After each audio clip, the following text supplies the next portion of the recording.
Hello everyone, my name is junesmedia and I am an analog horror creator. My most recent series was called CORTECHS. It was about this evil company that made all this like brain augmentation procedures and surgeries to just fuck with your brain, do whatever you wanted to it.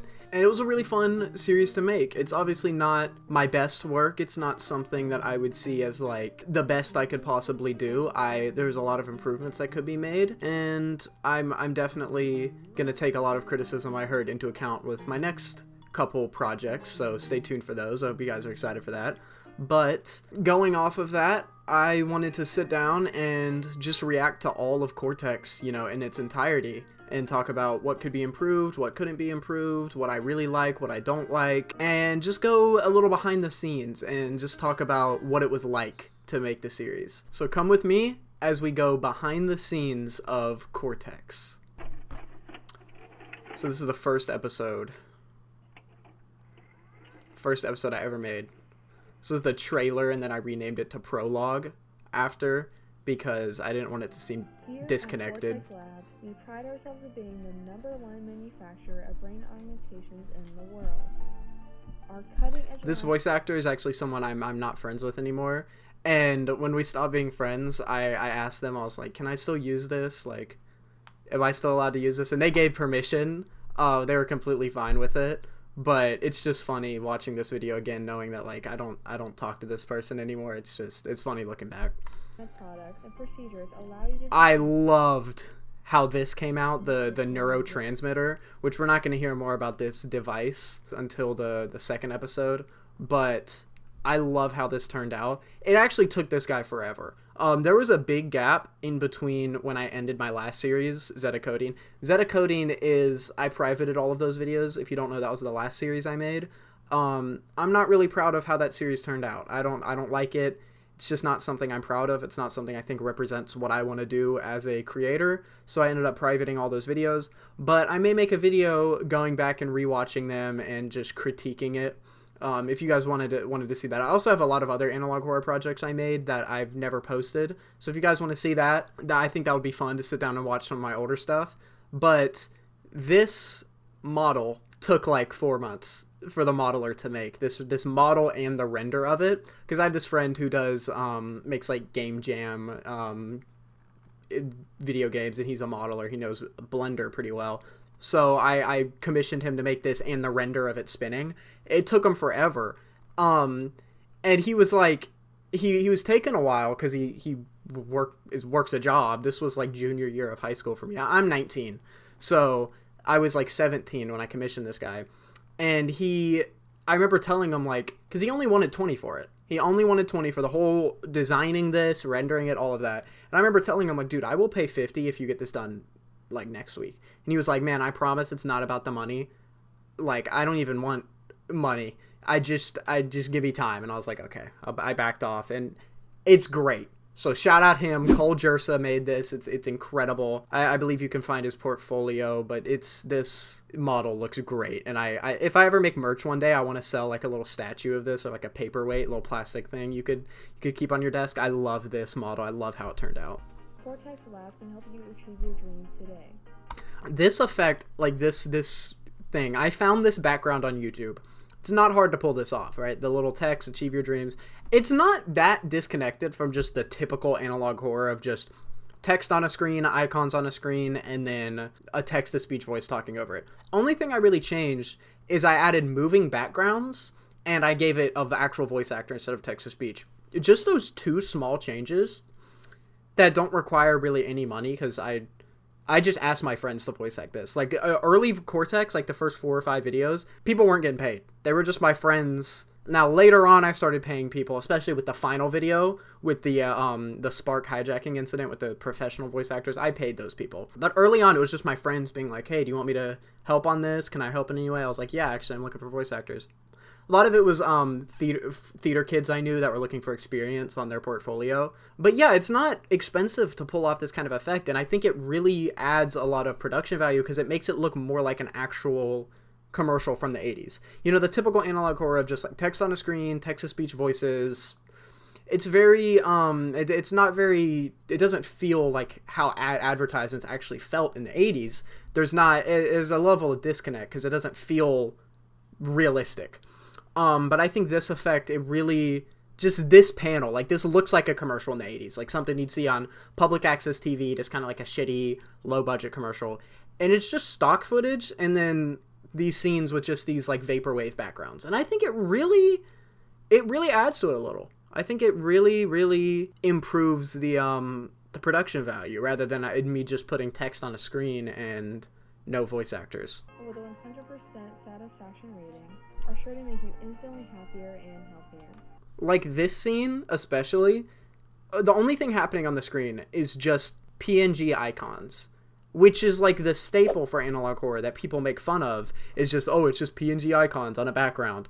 And the only thing I changed is instead of making it on a black background, it's a moving background. And instead of it being a text-to-speech voice, it's a voice actor. There's only 2 changes there, but it really adds to it in the long run. It really makes it feel more realistic, and I'm really proud of myself for doing that. I got surgery to make me learn guitar, and now I'm playing like a pro.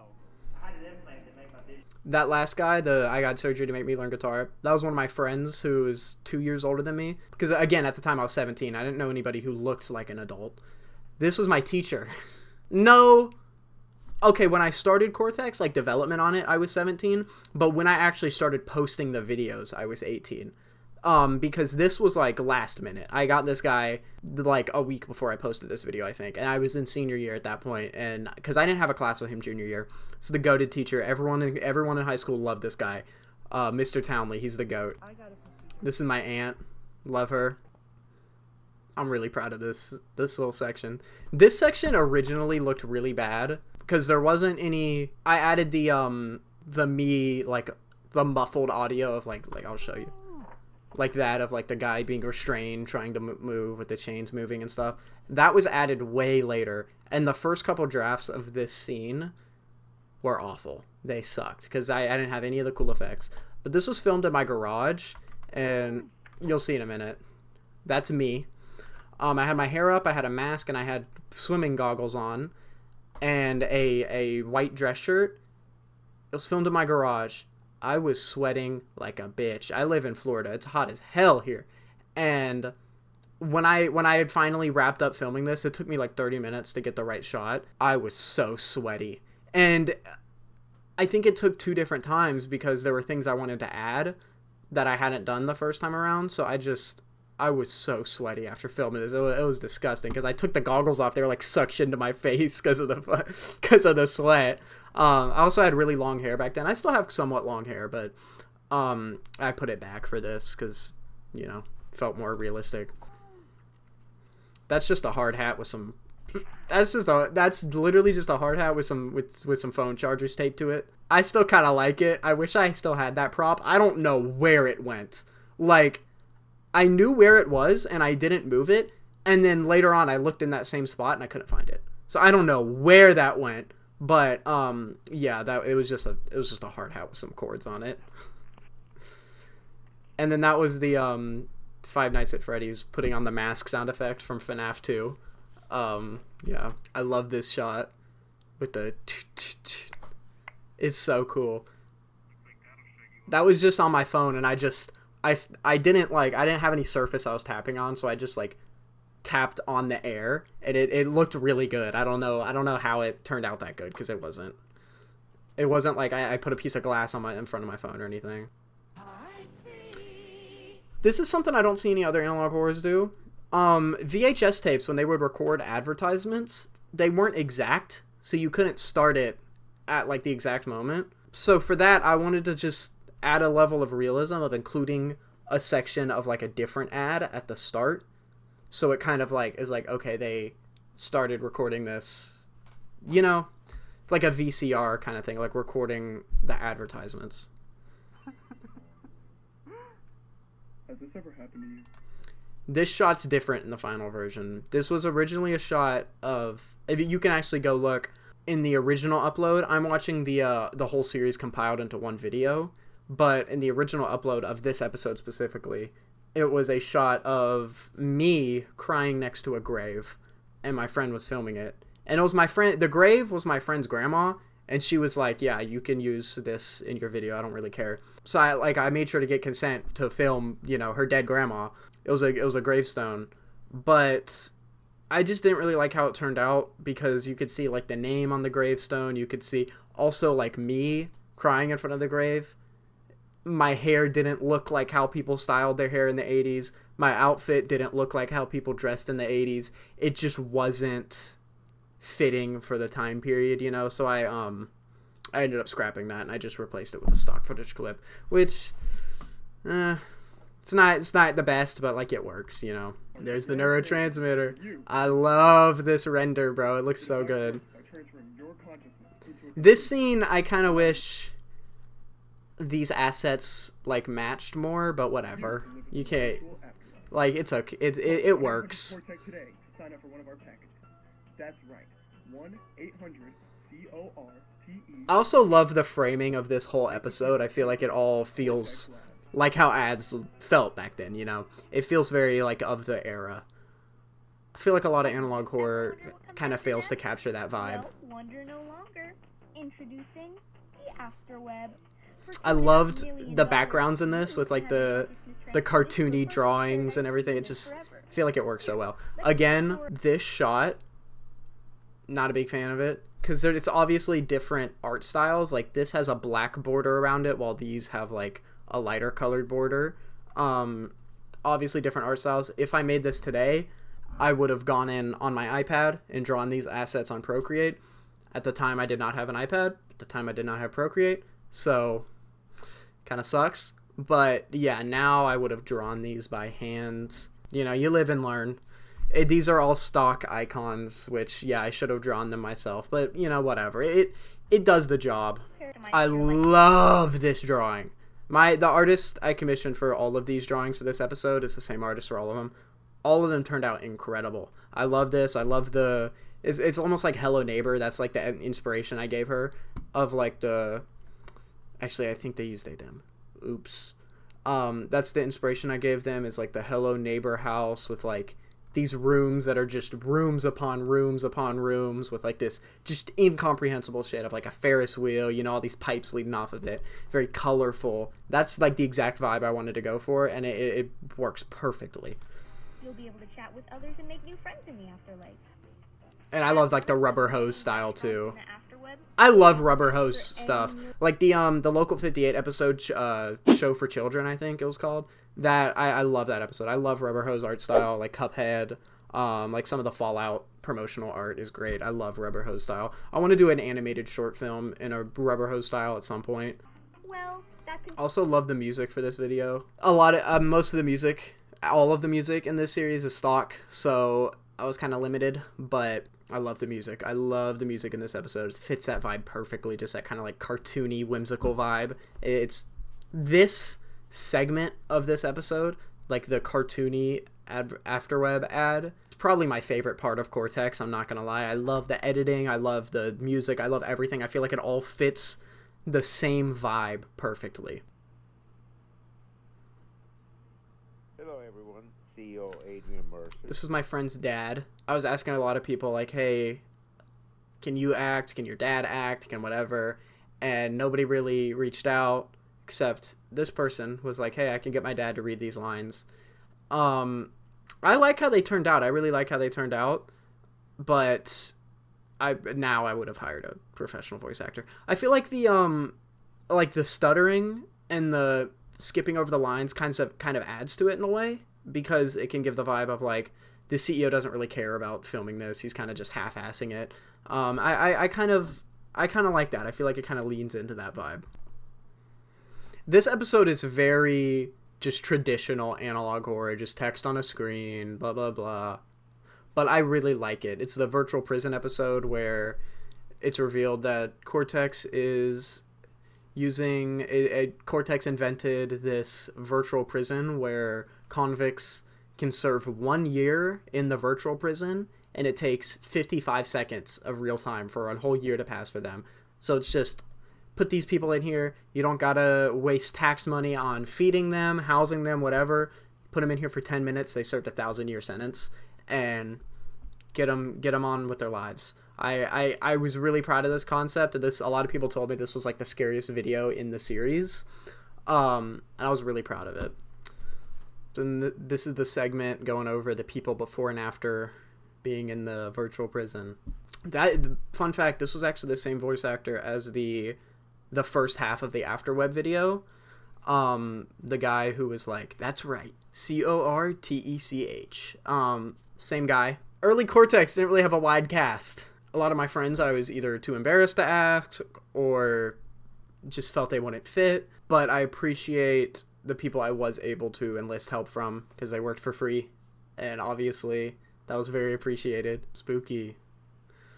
I got one comment that was like, dude, this is terrifying. It looks like the light's completely drained out of his face.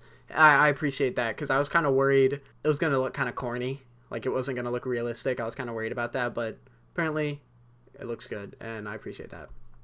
1,000 years. That's a long-ass time. And then for the interview segment it's about to show, that was actually the same guy, Ethan, who took the photos of himself as Ethan for the mugshots. That was him actually voicing the character. So this is us. That's me talking. That's the police officer. To talk about how you've been after your sentence. I hope you've been okay here. Hope this facility's been treating you well. Okay. Well, anyway, how was your stay in the virtual prison? Get off me! He's got my gun! He's got my gun! The whole like attempt with that is I wanted it to be like the guy in the virtual prison, Ethan Schmidt. He got removed. He's all traumatized because he spent 1,000 years in isolation. We're about to see what the virtual prison actually looks like.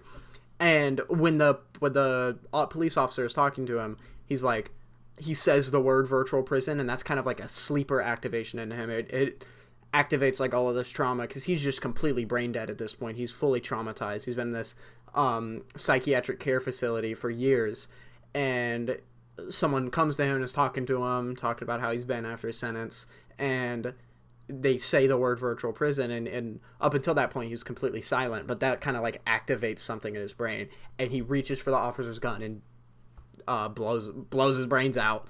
That was kind of the motive for that interview segment of just he's so traumatized that he doesn't think until someone says the word virtual prison, and that kind of activates like this feral side in him.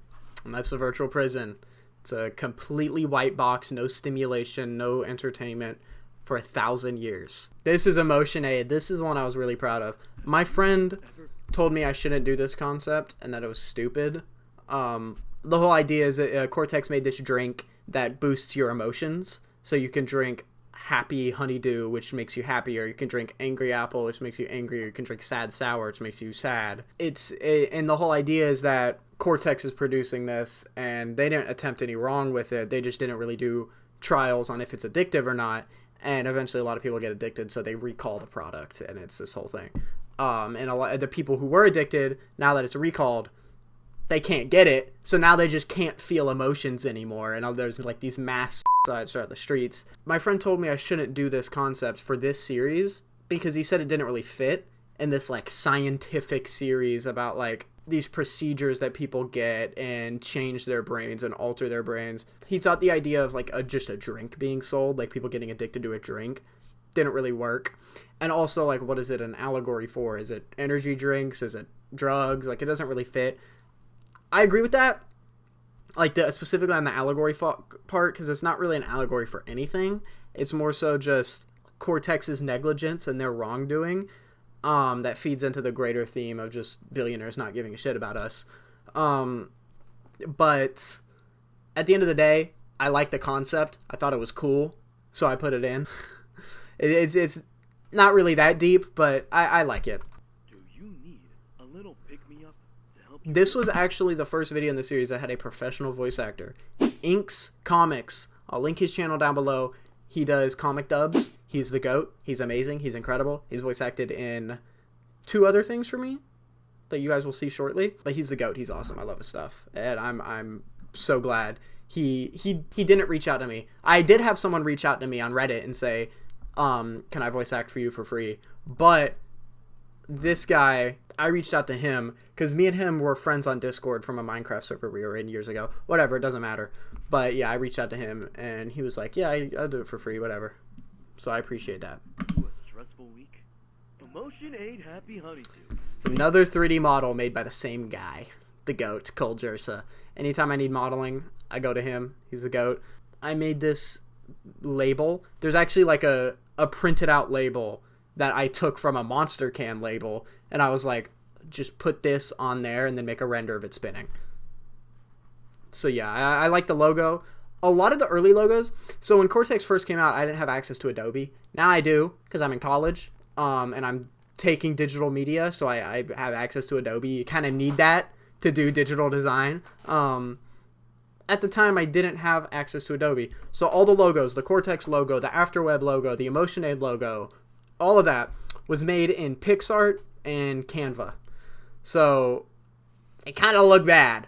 But more recent stuff, for recent projects that y'all are going to see coming soon, I've used Illustrator, obviously, because that's the best way to make a logo. If you need to make a logo, use Illustrator. No shout out, no sponsorship. But yeah, I love Illustrator.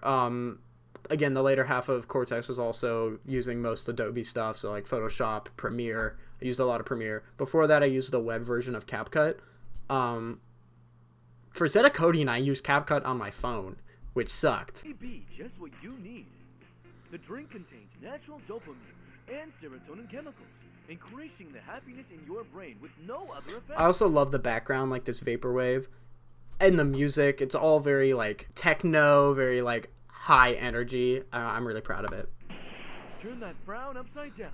The happiness in your I loved that shot. brain with no other effect.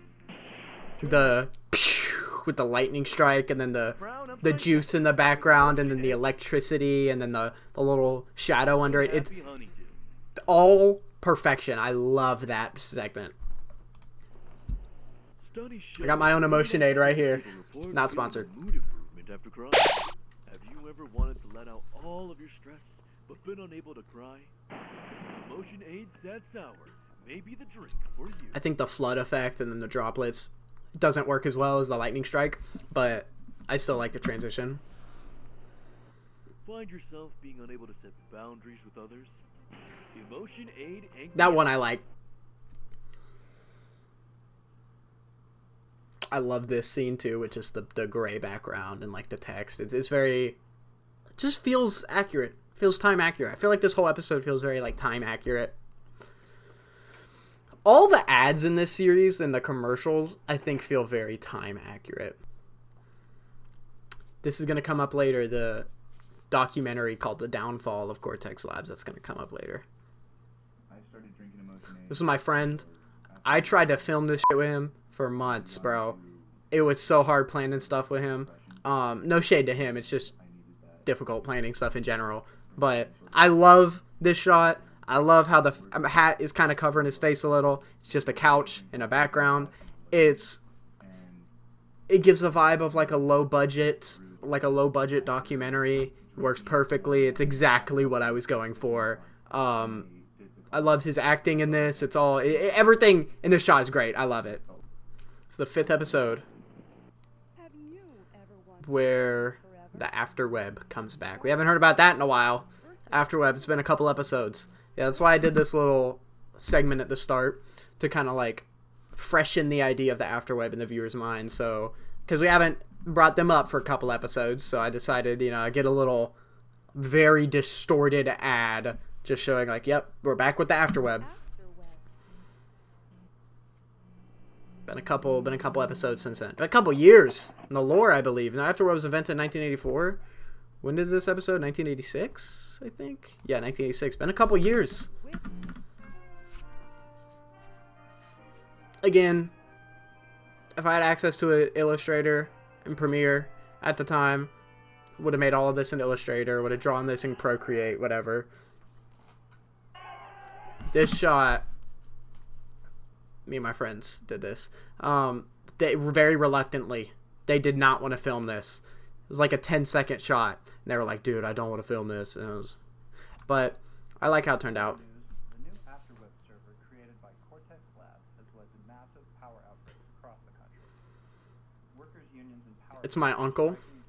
Remember earlier when I mentioned, oh, it's my aunt? That's her husband.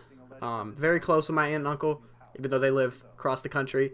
But I'm very close with them, and he helped a lot with the producing of this series, the story of this series. He helped a lot with everything. He's like my go-to person to kind of go over my stories before I create them. Now I've gotten more confident in my storytelling ability, so I don't really need to go to people as much for like help with them, but he did help a lot, and I appreciate that.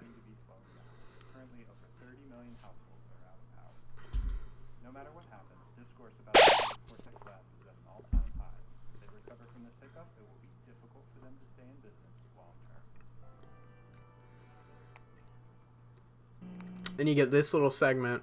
This is the first time we see Spark in the series, who's the main villain. About the halfway point. This shot is just my study desk. I have 2 desks in my room. This is my computer desk with my PC. I got 2 monitors. And then, but right behind me, right behind the camera is my study desk. This was that. It was nighttime, pitch black. I put on a long sleeve shirt, set up my camera on one of the shelves above, and that's actually the keyboard I use. I originally bought this as a prop for Cortex, and once I got it, I was like, why don't I just make this my normal study keyboard, because I don't have a keyboard for that desk. So this just became my keyboard. And that phone, very interesting history, that phone, I don't know where that came from, had it for years. That was originally what inspired me to make analog horror, because I had this friend who's a filmmaker, and he was talking about all these films he was making, all these ideas he had, and I was thinking, like, I had this idea in my head. I was just looking at this phone one day, and I was like, that would make a fire prop in an analog horror video. And then that sparked my first ever analog horror idea, which eventually turned into Zetacoding, and then you have Cortex now. So we all came full circle. That was like the first thing that inspired me to make analog horror. I just realized you can actually see a little bit of the shelf that this is propped up on right here, but whatever. It adds to it. Keyboard wasn't connected to anything. I was just going ham on nothing.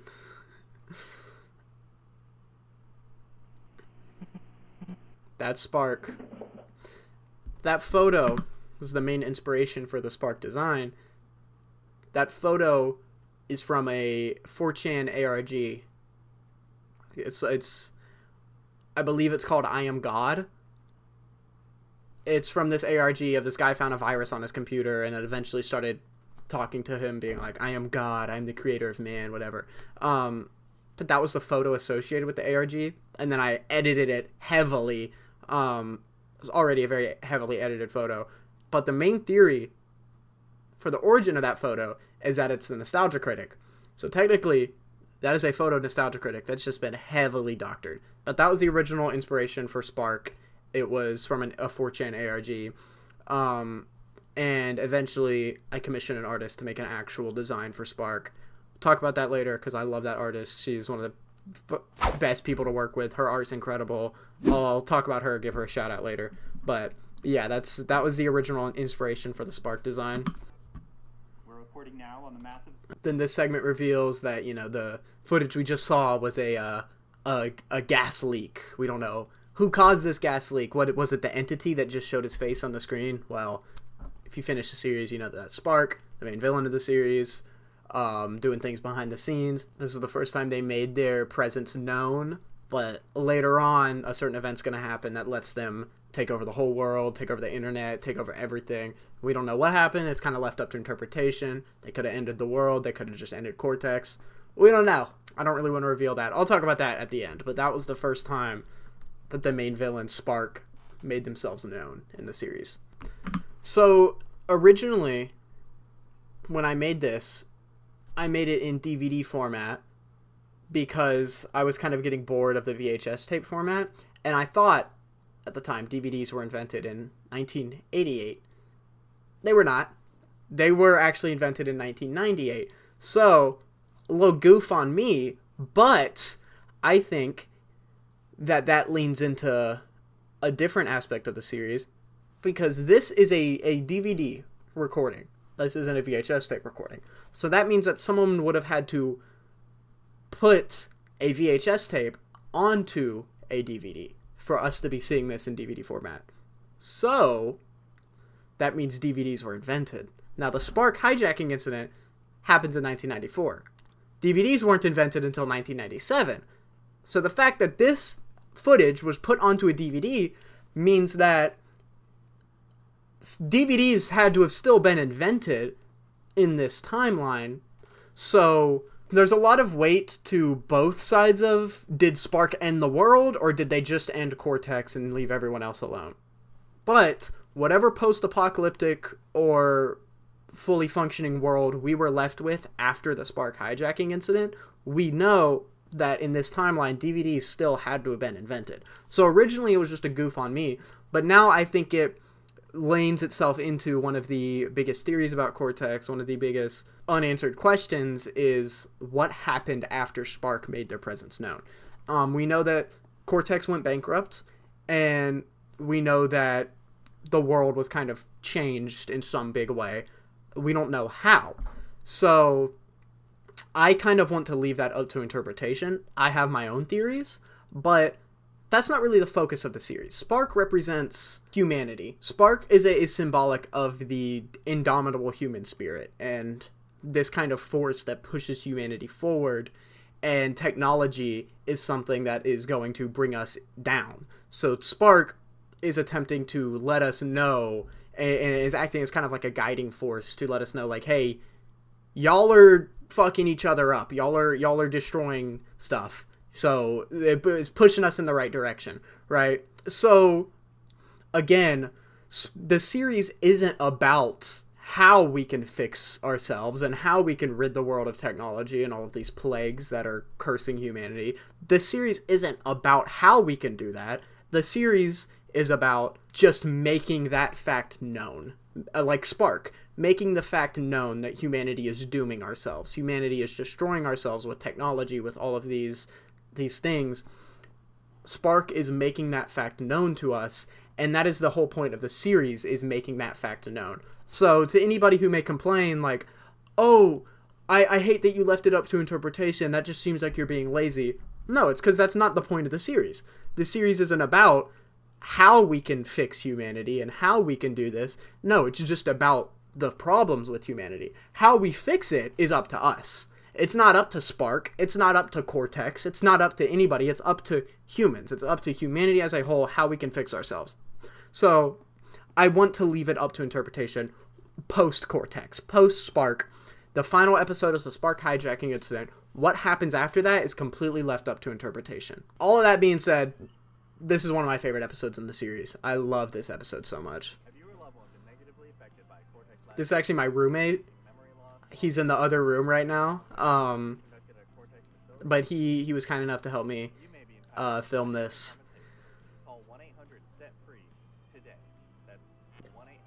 Something else about this video is he's kind of a bad actor. So I feel like it kind of leaned into it a little more of like, oh, these are shitty commercials. These are bad commercials. Like amateur commercials. But also, he was stuttering a lot. So for all the stutters, I just added a glitch. Like that little glitch there, he stuttered. I think that also adds to it because, you know, it makes the video look more glitchy, look more fucked up, bad. And I think it kind of adds to the amateur commercial vibe in a bunch of different ways. But I'm really proud of how this turned out. My friend doesn't like it very much. The actor, he doesn't like it very much. I love this episode. It's one of my favorites.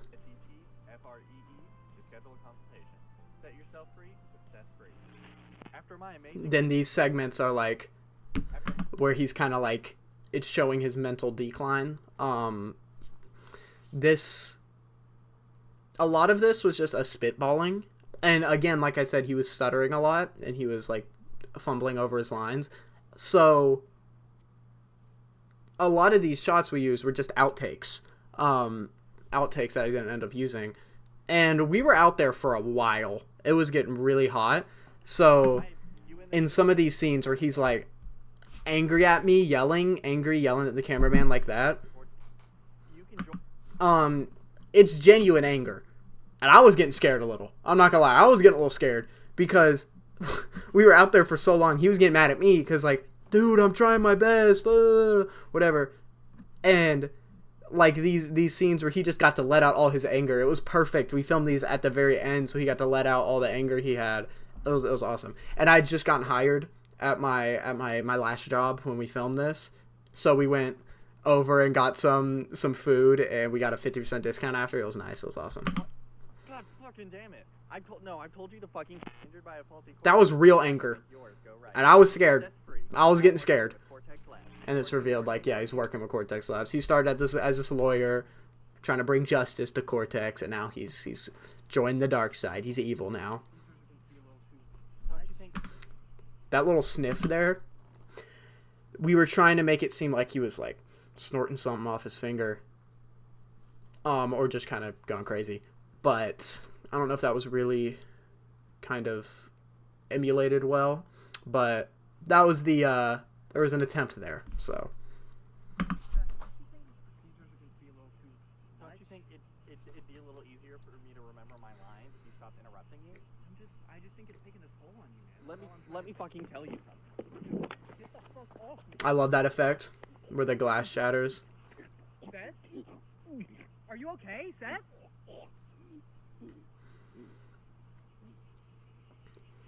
And that's me. Damn, I'm chopped as hell. It's not my name. My name is not Dave Johns.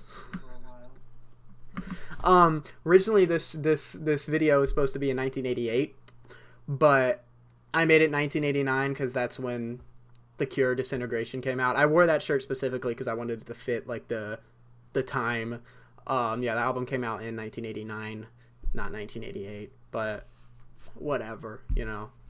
I wanted to give kind of like a fat blue collar guy kind of vibe because I'm like the cameraman. I'm like behind the camera. I'm just like, yeah, man, rolling, like that kind of vibe. That kind of vibe. So I think that you can see in my camera angle where that's where it was filmed. Right behind me. That's where that shot was filmed. That's crazy. You can see it in the camera angle. That's funny. But yeah. And then it's revealed that the documentary was never completed because the people died. Yep, they died. Oops. You know, shit happens. Whoopsie daisy. But these photos were stock photos, and my friend, once he saw the final video, he was like, dude, are those real crime scene photos? Because they look so realistic with all the effects I added. And I'm proud of how it turned out. I love how it turned out. But no, those are all stock photos. And then it's like, oh, the murders remain unsolved. But it's obviously Cortex did that shit. They were killing off the whistleblowers. Fuck them. Yeah, documentary. I don't know if I have much to say about this episode because this video is just kind of a recap. The 30th anniversary of the founding. This video is kind of just a recap before shit hits the fan. But yeah, this is one of my friends. He agreed to act in this, and I like how this episode turned out. I specifically like this. This was fun to make with like the old-timey vintage 70s logo, stuff like that. And a lot of photos like this I made as teasers for the series that I posted on Reddit, and they never actually showed up in the series. So I took this moment to kind of like incorporate them into the actual series because they never really showed up. It was fun. It was a fun little recap episode. I think it's the least viewed episode in the whole series, which makes sense. But yeah, I like this episode. It was fun to film, but it also added some lore of like, you know, how Cortex rose back to prominence, like the bumpy ride they've had in the entire decade that the series takes place. So yeah, I like this episode. Like I said, some of the photos used in this episode were teasers I had made for the series, but some photos like this one in the ad, like the 1970s ad, I made specifically for this. And I like this one. I always like making vintage newspaper designs. Like, in Photoshop or Illustrator or whatever. They're fun to make. They're fun. But I like this one, but I feel like it's kind of eh. And I always make sure I use lorem ipsum do lore text, like the placeholder text, and I made sure you could not read it. You could only read the titles. So that's fun, you know. And then this episode is really when it goes into the AI allegory, which is not something I really intended until later. Like from the start, it was really just an allegory about technology. And I started realizing like all the different applications that can mean, like it could go into AI. And AI also was becoming more of an issue as the series progressed.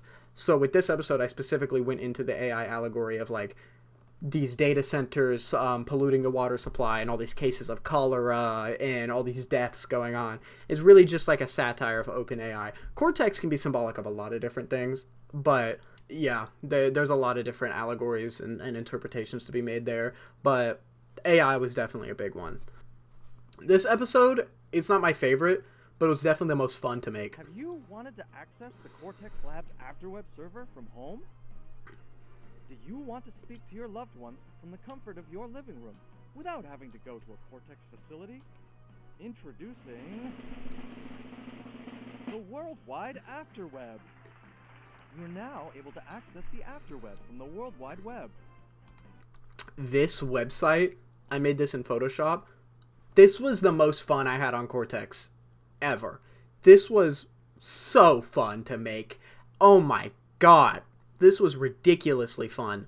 Like the Internet Explorer, the everything. Because like digital design, like the fundamentals of digital design didn't really exist back then. So people were just making some bullshit. Like look at the Heaven's Gate website.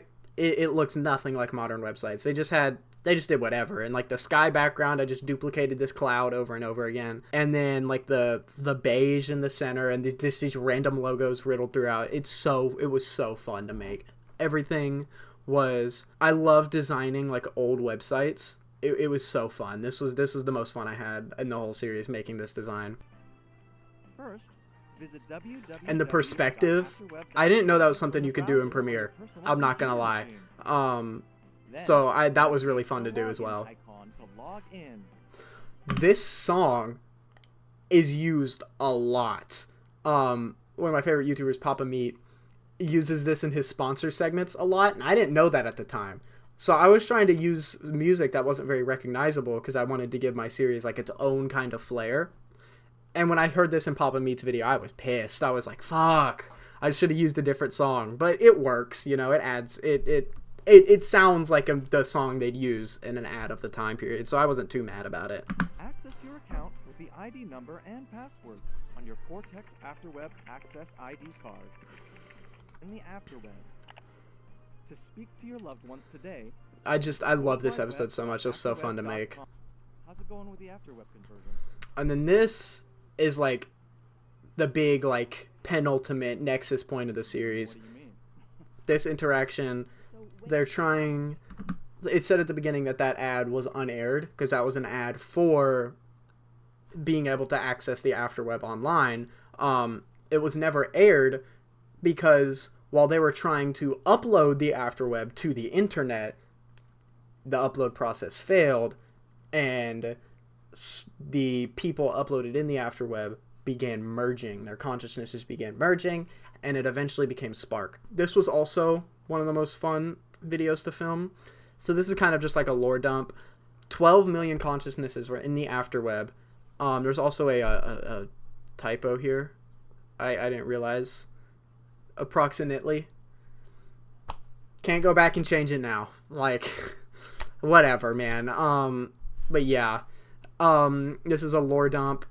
The merge, which all the consciousnesses merge together into one. So yeah, think about that, of like 12 million consciousnesses of all these different backgrounds, people with all this different knowledge. Some of the people were probably history majors. Some of the people were probably technology majors, IT, cosmetology, all these different career paths, all merge, all of this different knowledge of how the world works in one entity.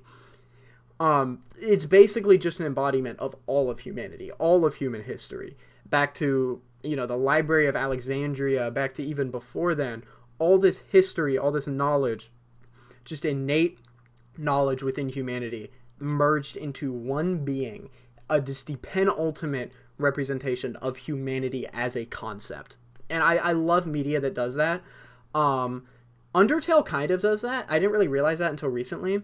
When you inspect Asriel, it says legendary being made of all the souls in the underground. And like, yeah, Asriel is like his own entity, but he is kind of a combination of all of these different people into one entity. But my first introduction to that concept was Evangelion, with the Human Instrumentality Project, which was trying to merge all of humanity into one being.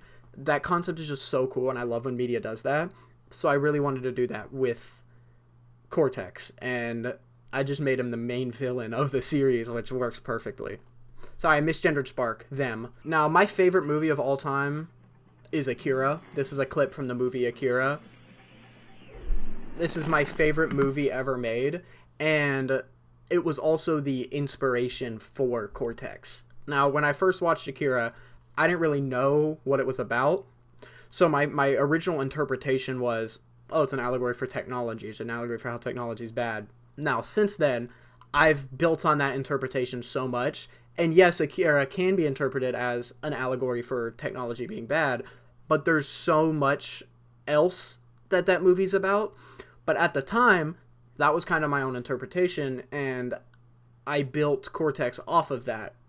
And eventually, you know, both of those paths diverged. My knowledge, my interpretation of what Akira was about, merged into its own thing, and my vision for Cortex merged into its own thing. But they both merged from the same area of my brain because Cortex was originally inspired by Akira. There's Spark, the main villain of the series. I'm gonna have a lot to say about Spark. We are Spark. I loved editing this video. I loved the sound design and everything. But the whole vision with Spark is that it's all these different voices talking, and they're all kind of like interrupting each other because it's 12 million consciousnesses in Spark. But the inspiration for that was the Master from Fallout 1. If you don't know, the Master is the name of the main villain from the first Fallout game. Fallout 1's one of my favorite games. I have 500 hours in that game. It's incredible. I actually have a Vault-Tec tattoo right here. Out of any game series I have the most hours in, it's either Zelda or Fallout. When I originally had the idea for Spark, I was talking to one of my friends about it, and my idea for it was going to be called the Ubermind. And my friend was like, dude, that's corny as fuck, don't name it that. I was like, okay, what should I name it instead then? And he was like, you need this idea that's hard-hitting, just this concept of like, this is what this is. It's just this like 1 or 2 syllable words. And the example he brought up was the Master from Fallout. Like, the Master is such a heavy-hitting word. It's like, it immediately tells you what this villain thinks of themselves and what, you know, their role is. Like, he's the Master. It works so well with so little. So I was thinking, and I came up with Spark. And I think that just works so well. You know, he's about to say Spark of the Fire of Alexandria, Spark of the Flame of Prometheus, Spark of Zeus's Bolt, all of that. It works so well. Spark of the Fire of Alexandria. Spark of the Flame of Prometheus. Spark of Zeus's Bolt. The spark of the atom bomb. The spark of the flame. Burns in every heart. We are the Spark of humanity. We are one. We are you. So that's kind of Spark's thesis statement. So I want to analyze all of those lines he said. Or they. My bad. There's kind of 3 main aspects of humanity that separates us and makes us distinct from the rest of the animal kingdom. There's our drive to do more, our drive for discovery, and that's what the Flame of Prometheus represents. The Flame of Prometheus represents humans' drive for discovery and innate curiosity within humanity. And then the Spark of Zeus's Bolt represents humans' desire for divine purpose, our desire to feel distinctly unique from other creatures. That's why we've invented religion. That's why we've, you know, come up with aliens and come up with all these different concepts of who we are and why we are so intelligent compared to other animals. What makes us different? And that is like the divine purpose. That's what Zeus represents. And then the Spark of the atom bomb represents our inherently confrontational side of, okay, humans are all one entity, and Spark sees that more than anyone. All these people from all these different backgrounds, all these different races, genders, different sides of life, Spark sees that more than anyone. So it sees how futile it is that we are constantly starting wars with each other, constantly starting fights with each other. So the spark of the atom bomb represents that as well. And for Spark to say all of that, what it's trying to say is that it is a amalgamation of everything that makes people human, everything that makes us human. Spark is saying it is the curiosity of humanity, it is the desire for purpose of humanity, and it is also the desire for destruction of humanity. It is the destruction of humanity, but it is also the salvation for humanity. It represents all of those concepts in one entity. So that's kind of a little analysis of like what that line, what that little stanza, I guess, means. We are the result Of primal fear. We are the creation. of a scared child. A child Playing with the toy. Innocent told stop playing. when it refuses. Discipline is Mandatory. Mandatory. So the whole idea there is that Spark is the result of, when it says it's the result of primal fear, it means that humanity is terrified of death. It is terrified of, existence having an end. So it created the afterweb to be kind of like this answer for people who don't have an answer of you can upload your consciousness into here and live forever. But the whole message of basically everything Spark is trying to say and everything Cortex is trying to say as a series is that life having an end is what makes it so beautiful. Life having an end is what gives us a reason to do things every day. If we were immortal, we'd have no drive to do anything because, live every day like it's your last. You never know when you're going to die. So if we were immortal, there was no reason for us to be inspired to, get a raise at our job or go ask that girl out, go ask that guy out, whatever. We'd have no desire for any of that. And life having an end is what gives it meaning. And Spark is trying to tell us that we have destroyed everything that makes life beautiful. And technology has gone too far, too unchecked, and it needs to be the check to put us in our place and let us know, like, hey, y'all are doing too much. Calm down with all that. So it's just trying to tell the whole purpose of Spark is, like I said, it is kind of the messenger. It's not like the harbinger. It's not going to give us all of the answers, but it's just the messenger telling us, this is what you're doing wrong. Now I'm going to discipline you, but I'm still going to give you a chance, And it bringing up that concept of like, the rest of humanity is a child, and Spark is like the parent that's disciplining us. I think that also leans into another like secondary allegory that I was trying to go into of Spark representing this divine entity, Spark representing God in a sense, or some sort of creator, because it knows everything. It might as well be. Spark knows everything. Spark knows all of humanity, all of humanity's secrets, all of history, all of everything basically. So it might as well be God because it knows everything. So it is kind of comparing itself to our parent of like, look, I know everything about you. You need to calm down with all this because you're gonna ruin your life in some way. But it specifically uses the word discipline. Like when you're disciplining a kid, you're not killing the kid. You're just letting it know like discipline comes from a place of love. Innately, discipline comes from a place of love of you care for this being, you care for this person, you want them to do better, but you also need to show them this isn't how you do it. So Spark innately loves humanity because it is humanity. It is us. And it is showing its love for humanity by telling us that we are doing wrong. And it's not going to give us all the pieces of how to do better, like I said. It's just going to let us know not to do what we are doing.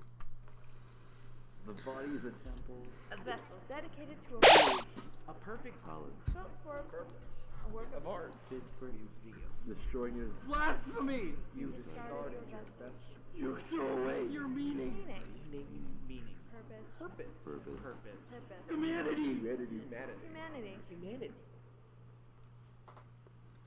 You attempted. God, We are Creation of the false. prophet. Those who wish prolong The me, inevitable, those consumed with creating power. Greed. power, Greed. we will put these ambitions to rest. bring The seven trumpets. We will start a new age for humanity. So again, there it's kind of like leading into the like the apocalypse references again of like we'll bring the seven trumpets, we'll start a new age for humanity. Because that is its intention. Its intention is to start a new age for humanity, but again, it's not going to show us exactly how to do that. It's just kind of giving us the pieces for us to do that ourselves. Our faces have been burned by the spark you created. Melting Together forming one. Our spark burns brighter. Our spark burns with passion. Passion, power, weakness, hope, despair. Our spark burns with all. I was really proud of the editing on that section. I feel like it really... Someone actually commented on that. I posted that, just that segment, as like Instagram reel and on Reddit and stuff. And someone commented like, oh, this reminds me a lot of the Master from Fallout 1. And I was like, it's funny you say that, because that's kind of what he's based on. Every road has its thorn. Every Sunrise has its sunset. Every and My light just died. Road has its thorn. every sunrise has its Sunset. every and its beginning Every beginning is end. to alter these truths. would be desperation. Desperation. A hopeless act, Born of fear. We are the hope you lack. and the despair you caused yourself. So again, that whole segment is leaning into the idea of like, life needs to have an end. Every rose has its thorn. Every sunrise has its sunset. You need to have an end to something. You need to have something bad to have something good. And humanity is using technology to rid life of everything that makes life suck, when life needs these sucky aspects. Life needs things that suck to be able to appreciate the good. And humanity has kind of been using technology to destroy these bad things, to destroy these negative qualities, when you need that negativity to be able to appreciate the good. When society falls, We will follow. we are born not to die, But to live, We are the spark of the downfall. We the spark of creation. And the spark of destruction. We We are spark. Spark. So that's the whole monologue from Spark. Obviously, I didn't go into everything about Spark's intentions, because I kind of want to leave most of it up to interpretation, but there are a lot of things I did talk about, because I love gushing about this stuff. You got me. I love talking about stuff I made. I love talking about my own stuff. I'm egotistical. Sue me. What are you going to do? Anyway. But yeah, I kind of went over most of the points, most of the things I wanted to talk about. Of course, there are other things that are still left up to interpretation, because I don't want to go over everything. But if you enjoyed this series, I would really, really appreciate if you subscribed, because I have some awesome stuff coming, and stuff I'm super proud of, stuff I'm super excited to show you guys. Just some awesome concepts, some awesome horror things, some awesome short films. There's a bunch of different stuff on my schedule right now. So thank you guys for watching. Thank you guys for supporting Cortex. I appreciate it more than you know. Just thank you everyone who's been along with the ride, whether you just started watching the series recently or whether you've been since the start. I appreciate all of it. I genuinely appreciate it so much. So thank you everybody for watching this, and goodbye.